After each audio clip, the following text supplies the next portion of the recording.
संसार की रचना। भगवान मुकुंद सबसे बड़े देवता ने धरती पर और आकाश बनाया। दो मनुष्य, एक पुरुष और एक स्त्री बनाई, जिन्हें दिमाग दिया, किंतु जब तक उन दोनों के मनुष्य में हृदय नहीं दिया था। भगवान मुकुंद के 4 बच्चे थे, चंद्र, सूर्य, अंधकार और बरसात। उन्होंने चारों को एक साथ बुलाया और कहा, मैं निवृत्त होना चाहता हूँ, अतः मनुष्य अब कभी मुझे देख न सकेंगे। मैं अपनी जगह पर एक हृदय को धरती पर भेजूंगा, किंतु जाने से पहले मैं जानना चाहता हूँ कि तुम लोग क्या क्या करोगे। बरसात ने कहा, मैं मूसलाधार पानी बरसाऊंगा और हर चीज़ को पानी में डुबो दूंगा। नहीं, भगवान मुकुंद ने कहा, ऐसा हरगिज नहीं करना चाहिए। इन दोनों की तरफ देखो। उन्होंने स्त्री और पुरुष की ओर इशारा किया। क्या ये लोग पानी के भीतर रह सकेंगे?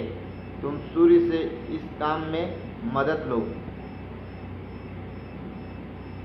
जब तक तुम जरूरत भर का पानी बरसा दो, तब सूर्य को काम करने देना। वह अपनी गर्मी से उसे सुखा देंगे। और तुम किस तरह काम करोगे? भगवान मुकुंद ने सूर्य में चाहता हूँ मैं इतना तेज चमकूंगा कि मेरे गर्मी से सब से पूछा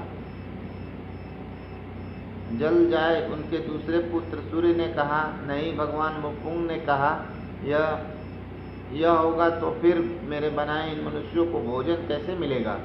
देखो, जब तक अपनी गर्मी से सब कुछ झुलसाने लगोगे, तब बरसात को मौका देना। वह पानी बरसाकर राहत देगा और फल अनाज उगने में सहायक करेगा। और तुम अंधकार, तुम्हारे कार्यक्रम की क्या रूपरेखा है? भगवान ने अंधकार से पूछा। मैं हमेशा हमेशा के लिए राज्य करना चाहता हूँ। अंधकार ने उत्तर दिया, दयालु बनो। भगवान ने स्वयं स्वर में कहा, क्या तुम मेरी इस अद्भुत रचना को खत्म कर देना चाहते हो?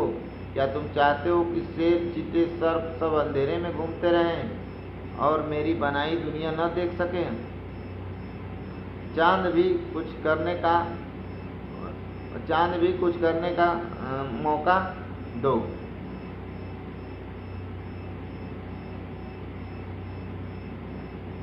उसे धरती पर चमकने दो। जब वह चौथाई रह जाए, तब पुनः तुम अपना साम्राज्य फैला सकते हो। मुझे काफ़ी देर हो गई है, अब मुझे जाना चाहिए। और भगवान मुकुंद अंतर्ध्यान हो गए। कुछ समय के बाद हृदय एक पतली सी झिल्ली जैसे आवृत उनके पास आया।